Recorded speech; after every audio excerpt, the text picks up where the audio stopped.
National education consultants association మరియు Adi Shankara university ఆధ్వర్యంలో the biggest education expo in Nellore. Chennamma గారు కొండ మీద గుడికెళ్ళి వస్తామని చెప్పారు. పైగా మన చెన్నయ్య కూడా తోడెళ్ళాడు. ఇంకా భయపడతారు ఎందుకు? సాయంత్రం నుంచి వర్షం ఆకుండా కురుస్తాను. మధ్యలో కార్ రిపేర్ ఏదైనా అయింటే ఎందుకైనా మంచిది ఒకసారి వెళ్ళి చూసేద్దాం. రై నువ్వు వెళ్ళి బండితి. అలాగనే.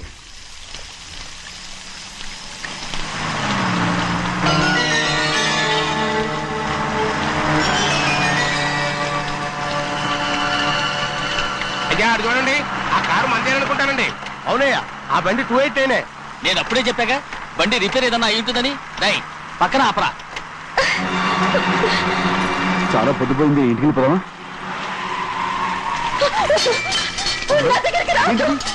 నువ్వు కావాలని కారు రిపేర్ అని చెప్పావు. లెక్క పెడుతున్నావా? నేనా అమ్మ?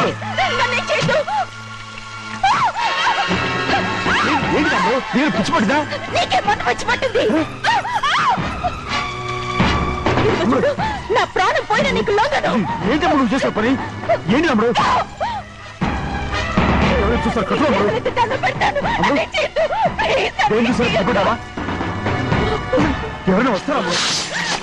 చెన్నయ్య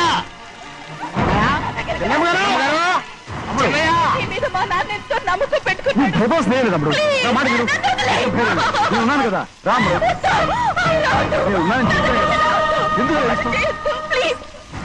ఊరుకోమ్మడు, నువ్వేం భయపడకమ్మడు, నా మాట విను. అమ్మడు ఆడబడుతాయి ఏంటి పిచ్చిదాలేక?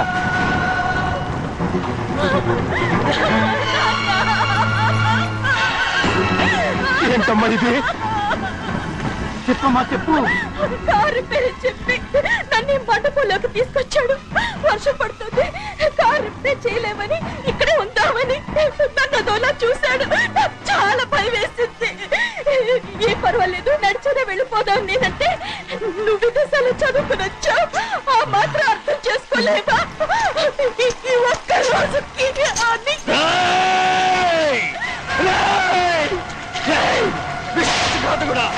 ఎంత పని చేశావు? నిన్ను నా బిడ్డలా చూసుకున్నాను. అలాంటిది నా కూతురు పట్టి మీద చేస్తావా? నువ్వు మనిషివి కాదురా, నువ్వు మనిషివి కాదు, రాక్షసుడివి. తల్లిపాలు తాగి నమ్ముకుంటే నీచుడురా. నాకే పొడిచిన నయవంచుకుడివిరా. ఒరే ద్రోహి, ఇవాళ నుంచి నేను చచ్చిపోయాను అనుకోరా. ఇక నా ఇంటి గడప తొక్కతో. నిన్ను ఎలా పెంచాను రా? నా సొంత బిడ్డ కన్నా ఎక్కువగా పెంచాను. ఆ ఒకే ఒక్క కారణంగా నిన్ను ప్రాణాలతో వదులుతున్నాను. నేను బహానాలు చూపించుకో. ఇదే ఇంకోడైతే నువ్వు చేసిన తప్పుకి నరికేసి ఉండేవాడు.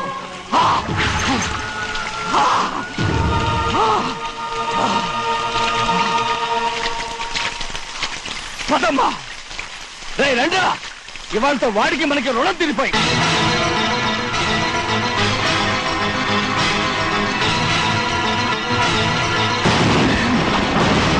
చిన్నబ్బాయి వద్దు, చిన్నబ్బాయి వెళ్ళొద్దు, నా మాట విను. 2 కుటుంబాలు కలవబోతున్నాయి. వద్దు చిన్నబ్బాయి. చిన్న వెళ్ళ చిన్న, నా మాట విని చిన్న వెళ్ళ చిన్న. చిన్న వెళ్ళ చిన్న వెళ్ళ చిన్న. ఆగో, ఎక్కడికి వెళ్తున్నావు? ఒక నౌకరేదవా? నా అక్క కూతురు ఒంటి మీద చెయ్యేశాడని తెలుసు కూడా నన్ను నోరు మూసుకుని కూర్చోమంటావా? అటు తప్పుకోనయ్యా. వాడి కాలో చెయ్యం నరకందే నేను నిద్రపోను. నరికేస్తే నీ పక్క చల్లారిపోతుందా? అందుకని పరువు పైన పర్వాలేదని చేతులు ముట్టు కూర్చోమంటావా? పొర్రుందిరా నీకు? వాడిని చంపేసి జైలుకెళ్ళి కూర్చుంటావా? పర్వాలేదు, జరిగింది విని గాజులు తొడుక్కుని కూర్చోవడం కంటే అదే మేలు. ఊళ్ళో నలుగురు చేత మొహం మీద ఉమ్మయించుకోవడం కంటే జైలుకెళ్ళడమే మేలు. తప్పుకో. వద్దు బాబు, నేను చెప్పేది కొంచెం విను. మా నాన్న చిన్నయ్య నెత్తి మీద పెట్టుకుని ఊరేగాడు.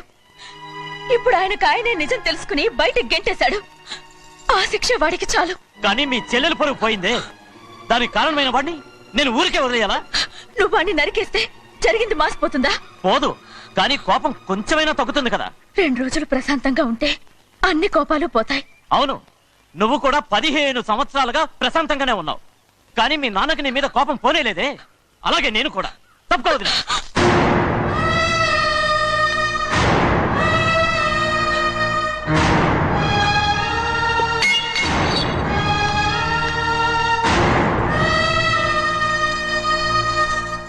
వాడి కోపంలో కూడా న్యాయం ఉంది గౌరీ. ఎవడో చేసిన దాన్ని ఎవడు చేసుకుంటాడు చెప్పు? న్యాయంగా చూస్తే వాడు చేసుకోవాల్సిన పిల్ల. వాడు మనతో పాటు చిన్న వయసులో వచ్చేసాడు కాబట్టి ఆ కుటుంబానికి విరోధయ్యాడు. పోన్లే, తను నాకు మర్యాద ఇవ్వకపోయినా నీకైనా ఇచ్చాడు. అచ్చా రే మణిదీరా. ఎందుకయ్యా చెన్నైని అడగాలి? కలుపు తీయడానికి ఎంతమంది కూలీలు కావాలో చెన్నైకే తెలుసండి. శనక్కాయలు ఏ కొట్లో అమ్మాలో చెన్నైకే తెలుసండి. జొన్న చేనుకు మందు కొట్టారో లేదో చెన్నైకే తెలుసండి. అయ్యా మరి నేను వెళ్ళొస్తానండి. ఎక్కడికి వెళ్తున్నావు? చెన్నై దగ్గరికండి. ఎందుకు? అదేనండి, కౌలు డబ్బులు ఎవరెవరి పేరుతో ఏ ఏ బ్యాంకుల్లో వేయాలి, ఈ దివాణానికి కావలసినటువంటి వస్తువులన్నీ ఎక్కడ కొనాలి, ఇవన్నీ చెన్నైకే తెలుసండి. అడిగి తెలుసుకుందామని బయలుదేరా. ఏంటయ్యా ఇన్ని రోజులు ఇవన్నీ చెన్నై చూసుకుంటుంటే మీరందరూ ఇంట్లో తిని కూర్చొని ఏం చేస్తారు? గాడిదలు కాస్తున్నారా? చే ఇది ఇల్లా సత్రమా? అబ్బా నువ్వు ఉండబోయా, నేను చెప్తున్నాను కదా. వంటింట్లో ఏమేం చేయాలో ఎంతెంత చేయాలో తెలియక అందరూ ఖాళీగా కూర్చున్నారు. 2 రోజులు వచ్చి చెన్నై పళ్ళకు రావట్లేదంటగా. వెంటనే డ్రైవర్ పంపించి చెన్నైని పిలిపించండి. 2 రోజులుగా నువ్వు ఎక్కడికి వెళ్ళావు? సముద్రం ఎలా ఉంటుందో చూద్దామని వైజాగ్ వెళ్ళానండి.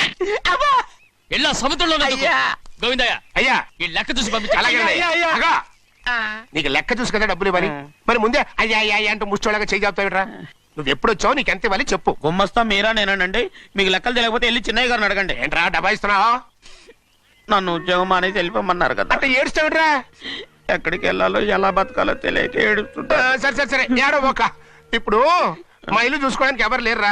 నా కూతురు కూడా ఇక్కడే పని చేస్తుంది. మరి నువ్వు మా ఇల్లు జాగ్రత్తగా చూసుకుంటావా? అలాగేనండి. ఈ ఉద్యోగం పర్మనెంట్ కదండి? అది నీ నరకం మీద ఆధారపడి ఉంటుంది. అంతే కదా. ఆ. తప్పకండి.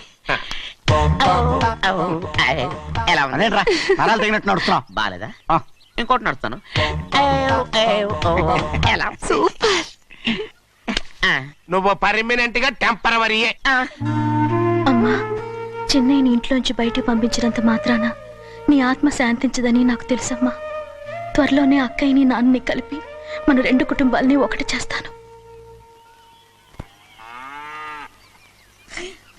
వెనక ముందు చూసుకోకుండా గొడ్డను బాదినట్టు బాధేశారు. కూతురు ఏం చెప్తే నమ్మేటమేనా? అసలు ఏం జరిగింది, ఎలా జరిగిందని ఒక్క మాట అయినా అడిగాడు ఆ పెద్ద మనిషి. పోనీ నువ్వైనా చెప్పలేకపోయావేంటి?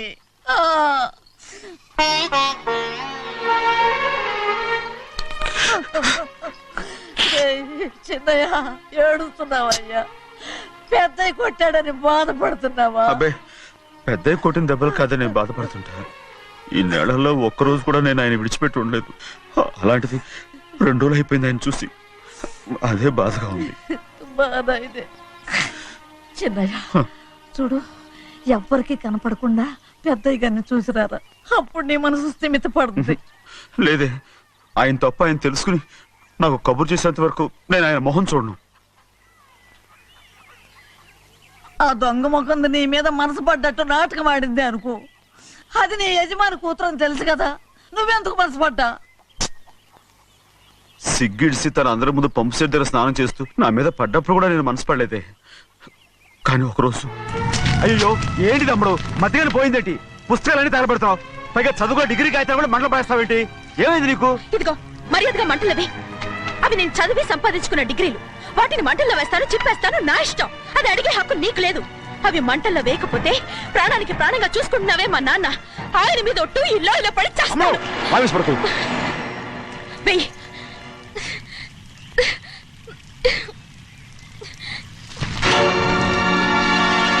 తగలబెడుతుంది నువ్వు చదువుకున్న చదువుని కాదు, మా పెద్దయ్య పెంచుకున్న ఆశల్ని, ఆయన కన్న కలల్ని. పర్వాలేదు, నా ఆశ నెరవేరినప్పుడు ఎవరి ఆశ తీరినా తీరకపోయినా నాకు అనవసరం. నేను డబ్బున్న దానిగా నువ్వు నన్ను ప్రేమించడానికి వెనకాడుతున్నావు. చూడు, మా నాన్న నా పేరు మీద రాసిన ఆస్తుల తాలూకు దస్తావేజులు మొత్తం తెచ్చాను. ఇవి కూడా తగలబెడతాను. నేను ముందే చెప్పాను, అడ్డొచ్చావో దూకేస్తాను.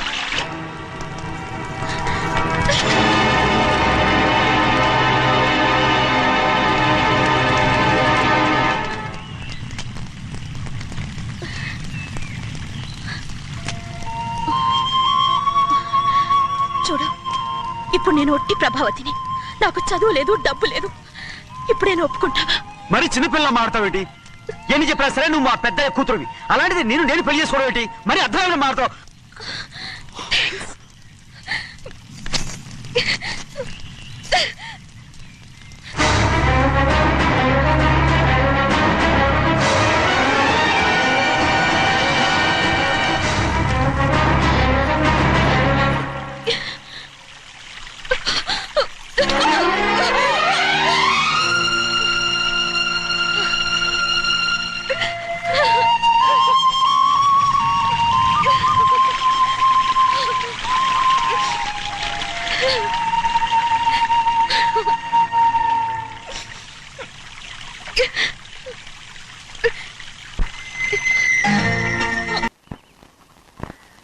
రోజు తగలబెట్టిన కాగితాలన్నీ నకిలీవైనా ఉండొచ్చు.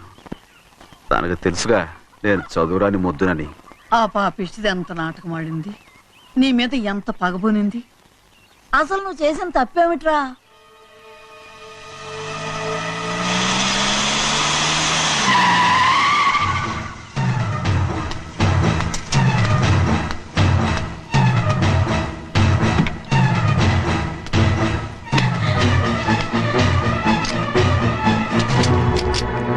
నేనా నీ వెంటబడి తిరిగాను?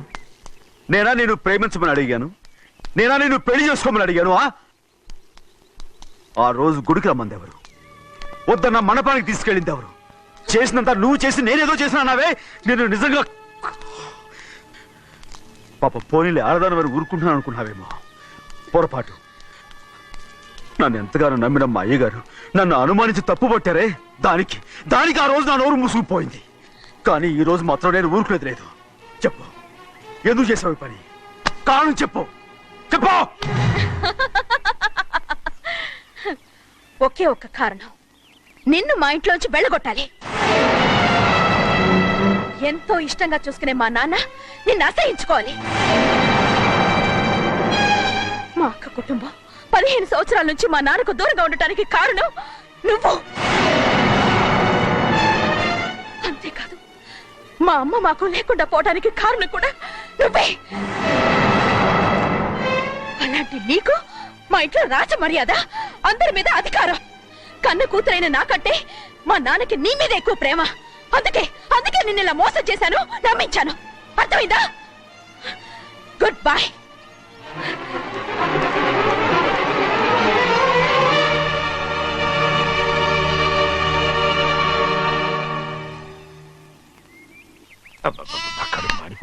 ఏంటి నాన్న, బాగా ఆకలేస్తుందా? అవునమ్మా, ఇడ్లీ దమ్మని ఆ బస్సు గాని పంపించి 2 గంటలైంది. అప్పటికి ఆలస్యం అవుతామని నా బండి కూడా ఇచ్చి పంపించా. వచ్చేసా. సంతోషించాం. దా. ఏంట్రా ఇంత ఆలస్యంగా చచ్చావు? మరే దీన్ని నడిపించకరావద్దేంటి? అదే నేనైతే లగెత్తుకు వచ్చేసేవాడిని. అంటే ఈ బండి నడపడం నీ చేత కదా? మరి ఎందుకు చేసుకెళ్ళట్టు? ఏమో మీరు తీసుకెళ్ళమన్నారు, కర్మ తీసుకెళ్ళాను. కర్మ. సర్లే, ఆకలి చచ్చేట్టుగా ఉన్నా. ఇడ్లీలు ఎక్కడా? అదిగో మూటలో వచ్చేస్తున్నాయి. నోట్లో ఇడ్లీలు రావటం ఏంట్రా? ఒరే, ఈయన నంబర్లే గానీ మూట దింపి ఇప్పి చూపించండి. అట్టగానండి. ఇన్ని ఇడ్లీలు తెచ్చావిడ్రా? మరి 494 రూపాయలకు ఆ మాత్రం ఇడ్లీలు రావేంటి? 494 రూపాయలకి ఇడ్లీలా? మరి అదే చెప్పడమే చెప్పేస్తారు, ఆ తర్వాత మర్చిపోతారు. మనీ నాగమణి. నాగమ్మండి ఏంటండి? ఏంటంట? అప్పుడు మీ నాన్న నాతో ఏం చెప్పాడు? ఉండండి, ఆలోచించుకుని చెప్తాను. ఏంటమ్మా, ఫ్లాష్ బ్యాక్ వెళ్తున్నావా? అవును. బాబా ఆకలేస్తుందిరా. ఏ, ఆ రామస్వామి హోటల్కి వెళ్ళి కాస్త తెచ్చిపెట్టు. నాకు కూడా ఆకలిస్తుందండి. నువ్వు ఏదైనా తిని నాకు మాత్రం ఒట్టి ఇడ్లీ పడరా. ఇదిగో ఈ నోటు ఎంతో తెలుసా? నేనేమన్నా తెలివి తక్కువ అనుకున్నారా? 500 నోటు. అబ్బో, నువ్వే దీన్ని అచ్చుకుతున్నట్టుగా మాట్లాడుతున్నావే. చాలా ఆకలేస్తున్నాయి, బండి వేసుకెళ్ళి తొందర తీసినప్ప. ఇదండి జరిగింది. ఆ, చిల్లర లేదు కదా అని 500 రూపాయలు నోటు ఇచ్చి పంపిస్తే మొత్తం ఇడ్లీలు పట్టుకొస్తా ఉంటా. నీ నోట్స్ చెప్పు నాన్న, వద్దు నాన్న, కొట్టకు నాన్న. ఆకలేసేస్తుందమ్మా. చట్నీ సాంబార్ ఇదిరా? ఇచ్చాడండి. ఇది నేనే వద్దన్నానండి. ఎందుకని? మరి అదే మళ్ళీ మర్చిపోయారు. ఆ? నాగమణి, మీ నాన్న నాతో ఏం చెప్పాడు? అయ్యో అయ్యో, చట్నీ సాంబార్లని ఎన్నిసార్లు ఫ్లాష్ బ్యాక్ వెళ్తారా? తిని నాకు మాత్రం ఉట్టి ఇడ్లీ పడరా. ఇదిగో ఆయనకు అర్థమయ్యట్టు మళ్ళీ చెప్పు. నాకు మాత్రం ఒట్టి ఇడ్లీ పడరా. అయ్యో రేయ్, నువ్వు నా కంటి ముందు చెప్పా. ఒళ్ళు మండి నాన్న, నాన్న, కడుపు ఆయన కొట్టకు నాన్న. కాలిపోతుంది. నాన్న, ఆగండి నాన్న, ఆగండి నాన్న. ఆయనతో పాటు నేను బయటికి వెళ్ళిపోతాను. ఎందుకంటే ఆయన్ని నేను వద్దు! మీ దిక్కుమాలిన ప్రేమ కథ వినే ఓపిక ఎవ్వరికి లేదమ్మా. అయినా నువ్వు అనేదేముందిలే, అతను లేకుండా నేను బతకలేను అంటావు, అంతే కదా? అవునా? ఆ, అయితే ఒక కండిషన్ రా. ఏంటి? నువ్వు చాలా తెలియగలవాడవని ఈ ప్రపంచానికి, నీ ముఖానికి ప్రపంచం దాకా ఎందుకు గాని ఈ ఊళ్ళో నిరూపించుకో. నా కూతురు నీకు ఇచ్చి పెళ్లి చేస్తా. వాకే వెరీ వీచి. అయితే నువ్వు ఇంటి బయటికి వెళ్ళరా. బయటికి రా. రండి. అయ్యయ్యో, నాకు కాళ్ళు చేతులు ఆటం లేదే. మీరెందుకు వచ్చారు అయ్య గారు? కబురు పెడితే నేనే వచ్చేదాన్నిగా. కూర్చోండి అయ్యా, కూర్చోండి. చిన్నయ్య టౌన్కి వెళ్ళాడు, ఏదో కొట్లో పని చేస్తున్నాడు. తలరాత దాన్ని ఎవడు మార్చగలడు? నేనేం వాడిని చూడటానికి రాలేదు, నిన్ను చూడటానికి వచ్చాను. అవును, వారం వారం డబ్బుల కోసం వచ్చేదానివి 2 వారాలుగా ఎందుకు రాలేదు? అయినా నా బాధ్యత నేను చెయ్యాలిగా. ఇదిగో తీసుకో. డబ్బొద్దండి. నీ మనవడిని నేను ఇంట్లోంచి తరిమేశాను వద్దంటున్నావా? ఇది నీ మనవడి కోసం కాదు, నీ కొడుకు కోసం నేను చెయ్యాల్సిన బాధ్యత. ఆనాడు ఊరంతా నా బిడ్డ తప్పు చేశాడన్నా మీ మనసుకి మాత్రం తప్పు చేశాడనిపించలేదు. ఈ రోజు నా మనవడు కూడా ఏ తప్పు చేయలేదు. ఆ విషయం మీరు తెలుసుకుని వాడిని ఏ రోజు పనిలోకి రమ్మంటారో ఆ రోజే డబ్బు తీసుకుంటాను. నీ మనవడు చేసింది నేను కళ్ళారా చూశాను. దాని గురించి మాట్లాడాలంటే నాకే అసహ్యంగా ఉంది. డబ్బు తీసుకుంటావా లేదా? వద్దు బాబు. ఈ రోషమైన నాలో నేను చూస్తాను.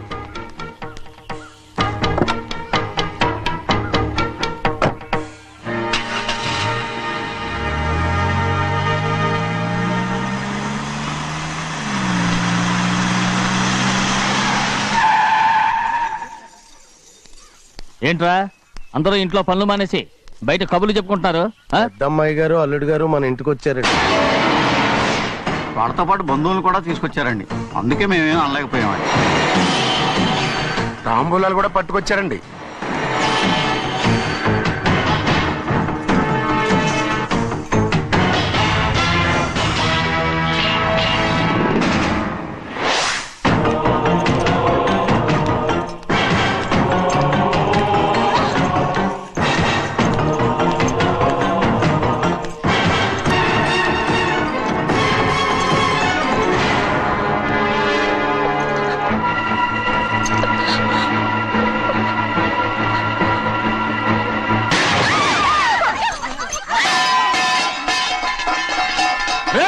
అయ్యా 15 ఏళ్ళైంది బంధాలు తెగిపోయి.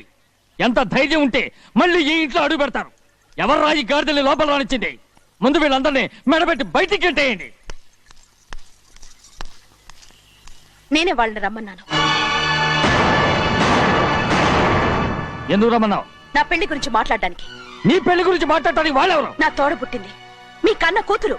దాని మెడలో తాళి పండే రోజునే ఆ వర్షం మారిపోయింది. తాళి కట్టించుకుని వేరే ఇంటికి వెళ్ళినంత మాత్రాన మీ కూతురు కాకుండా పోతుందా? ఈ విత్తనవాదం వద్దు. రమ్మని చెప్పింది నువ్వే, వాళ్ళని పంపని చెప్పు. అంత కాని పని మేమేం చేశాం బావా?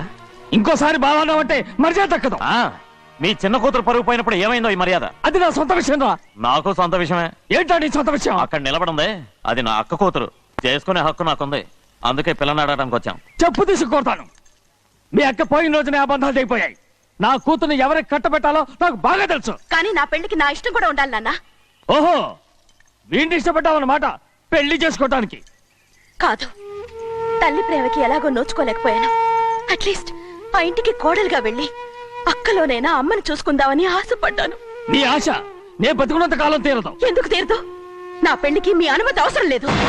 నేనిప్పుడు మేజర్ని. ఎవరితో మాట్లాడుతున్నావే? ఆయన మనకు జన్మనిచ్చిన తండ్రి. ఆయనకిష్టం లేకుండా నీ పెళ్లి జరిగిపోతుంది అనుకుంటున్నావా? నువ్వు మేజర్నంటున్నావే. ఇంతవరకు నిన్ను చదివించి పెద్దదాన్ని చేసింది ఎవరు? విదేశాల్లో చదివినంత మాత్రాన నోటికొచ్చినట్టు మాట్లాడతావా?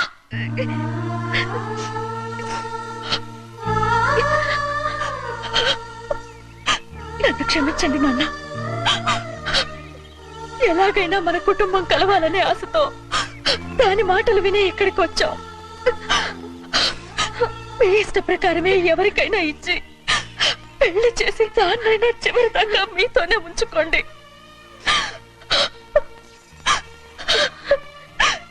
వెళ్ళొస్తానన్నా. ఎందుకు వదినా వెళ్ళొస్తామని చెప్తున్నావు? ఈ జన్మలో ఇక్కడికి రాలేమని తెలిపోయింది కదా, వెళ్తామని చెప్పు.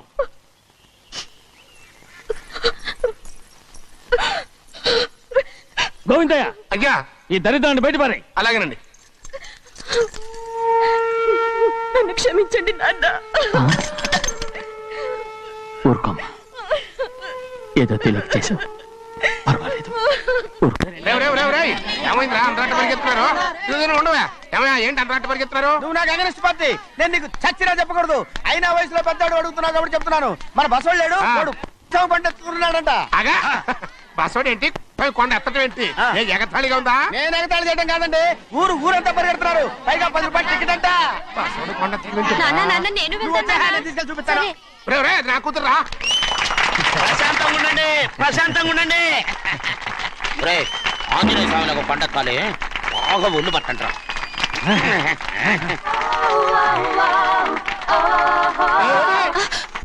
ఆడ కొండనెత్తపోతే నిన్నెత్తిపోతాడు. ఊరుకోండి కుమస్తా గారు, ఆడికి ఆ కొండనెత్తడం ఈజీ, దీన్ని ఎత్తడం కష్టం. ఆ వయసులో ఉన్న ఆడపిల్లని చూస్తే చాలు తలనేరిసినోడికి కూడా జోకులు వస్తాయి.